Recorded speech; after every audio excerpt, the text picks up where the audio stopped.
I want to talk about my mother. Do you have time? When I was young, she controlled my life in ways that were so intense they shaped everything about who I am now.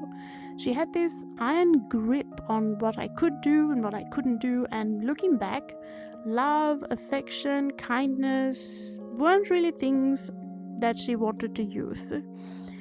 She had her own strange, invisible set of rules, like this cultural yardstick she used to judge everything, including me, and she would rather hit me with it more than she would rather explain the rules to me, of course.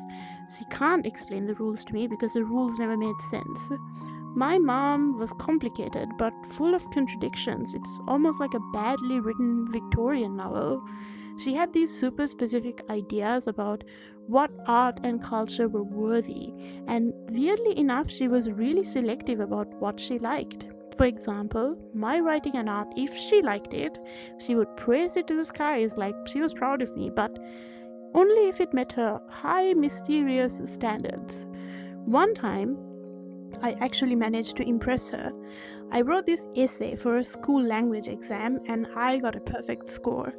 My mom, being the tiger mom that she was, tracked every single one of my grades like her life depended on it. So, when she found out about the essay, she was thrilled, like not just happy for me, but also kind of smug about it, like my success was her success.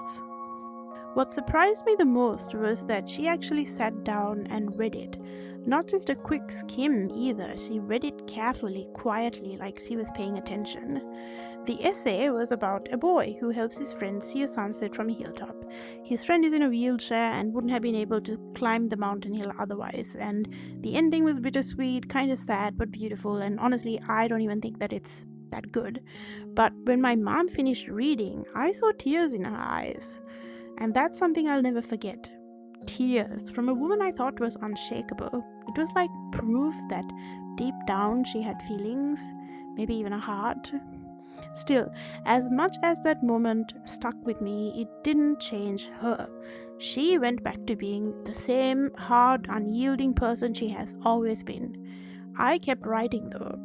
I wrote her many letters trying to say things that I couldn't say out loud. None of them ever moved her the way that one essay did. But I kept at it because writing felt like the only way I could process everything she put me through.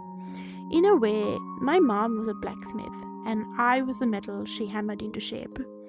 She had this vision of me like some kind of trophy, a weapon even, and she worked at it relentlessly, never caring about how much it hurt me.